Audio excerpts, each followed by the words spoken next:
Salve, salve, torcedor! Tô na área nesta segunda-feira com mais um boletim para o canal Detetives Vascaínos. Seja muito bem-vindo e desde já convido a cada um de vocês a deixar a sua curtida nesse vídeo, compartilhar e contribuir ainda mais com esse projeto, né?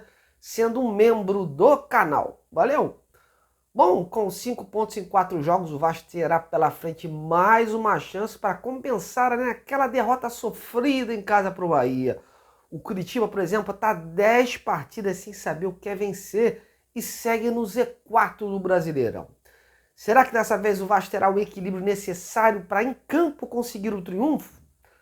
Vamos analisar essa situação, saber dos preparativos para o jogão de quinta e ouvir o técnico do nosso próximo adversário, né? O Curitiba, que admitiu lutar contra o abalo emocional dos seus jogadores e falou um pouquinho do que já pode fazer para essa próxima partida diante do Vasco. Portanto, se ligue nesse vídeo até o final e vamos em frente. Bom, e o Vasco já iniciou os preparativos para a partida de quinta lá fora contra o Curitiba. O foco é total nesse duelo, pois há um entendimento nos bastidores que é uma boa hora do time voltar ao caminho das vitórias. Só para ter ideia, já são 3 jogos sem um triunfo, né? O empate contra o Palmeiras, a derrota diante do Bahia e o empate, né, no clássico de sábado passado contra o Fluminense. Além disso, houve muitas críticas aí ao futebol apresentado pelo Vasco, que vem aí tendo uma certa instabilidade a partir do segundo tempo dos seus jogos. Contra o Fluminense, por exemplo, o time recuou demais e acabou empurrado para a sua área, né? Já contra o Bahia, quando precisou propor o jogo, encontrou também enormes dificuldades e acabou sendo surpreendido pelo contra-ataque do time baiano. Puramente aí, questão do equilíbrio, né, que o próprio volante Jair já vinha comentando semana passada. O Vasco precisa encontrar um equilíbrio entre os setores para que possa então atacar e se defender na mesma intensidade. Para esse jogo diante do Curitiba, o Vasco vai aproveitar a enorme pressão que o adversário vem sofrendo, já que acumula apenas 1 ponto em 4 jogos e ocupando assim a vice-lanterna da competição. Eles vão, a partir do jogo com o Vasco, ter uma sequência de 3 partidas em casa e certamente vão querer buscar os pontos perdidos e retomar o caminho das vitórias nesse período. E a tendência é o Barbieri, com isso, apostar nesses contra-ataques, mas tentando que a sua equipe tenha mais controle de jogo, mais posse de bola. Diante do Fluminense, o Vasco se retraiu demais e tomou uma enorme pressão, exigindo do seu goleiro defesas importantes que garantiram o resultado.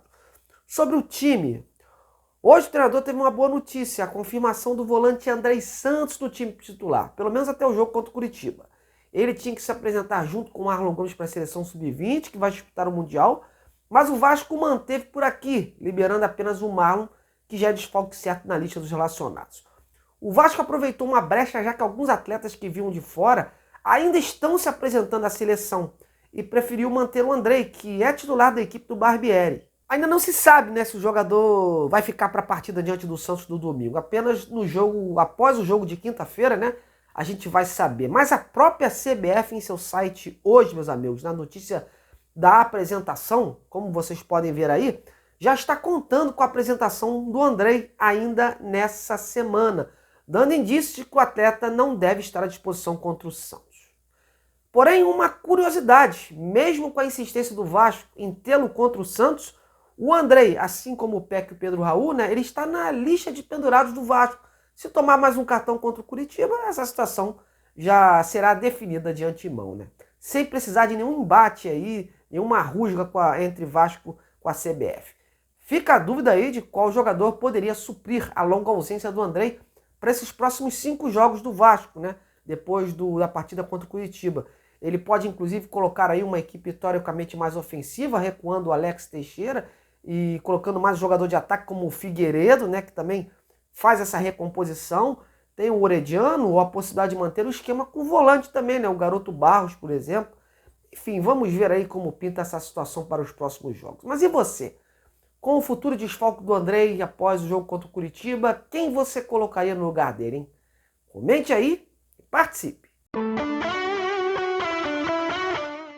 Na zona de rebaixamento, desde a primeira rodada, o Curitiba, próximo adversário do Vasco, tem acumulado atuações preocupantes no campeonato. E por lá, um fator que vem incomodando e muito é um longo jejum sem vitórias. Só para ter ideia, após a derrota do final de semana diante do Bahia, o Coxa está a 10 partidas na temporada sem saber o que é vencer. igualando com isso a pior sequência da história do clube ocorrida na temporada de 2020, que terminou com aquele rebaixamento para a segunda divisão. O último resultado positivo foi em 23 de fevereiro, quando o time alviverde venceu o Maitá do Acre por 3-0 pela Copa do Brasil, ou seja, há mais de 2 meses. O momento ruim do Curitiba vem preocupando demais o seu técnico Antônio Carlos Zago, que foi contratado recentemente, né? Ele reconhece que a equipe vem repetindo muitos erros, acaba não tendo poder de reação após sofrer os gols e sinalizou que o abatimento do grupo é real. Sobre a próxima partida contra o Vasco, deixou no ar que vai fazer mudanças, tanto de peças como de mentalidade. Seria o tal choque de realidade? Bom, com a palavra, o Antônio Carlos Zago, que ontem, após a derrota diante do Bahia, resumiu o ambiente que vem lidando e o que precisa ser feito, né, para o time reverter essa fase. Ouça aí. São 10 jogos contando o Campeonato Paranaense, né? Isso aí causa mesmo uma certa intranquilidade em todos, né? É uma situação delicada que nós vamos tentar, junto com os jogadores, trabalhar o lado psicológico, que é zero, né? Não adianta falar, não, o lado psicológico não tá, né? Não tá. Tá todo mundo abatido, como tem que estar, mas amanhã já tem que trabalhar de novo, né? Amanhã já é outro dia. Então a gente tem que dar a volta por cima. O futebol é assim, você não pode abaixar a cabeça e ficar lamentando o que passou. A gente tem que levantar a cabeça, né, treinar, né, manter um bom ambiente, que é o mais importante, sem desconfiança, né, entre os jogadores, entre nós também da comissão técnica, porque estamos trabalhando. De novo, fizemos uma ótima semana, infelizmente não saiu como era o esperado, né? A nossa equipe, quando leva gol, acaba, né, abaixando a cabeça, o lado psicológico vai lá embaixo e a gente sofre. E vamos tentar mudar, vamos tentar melhorar.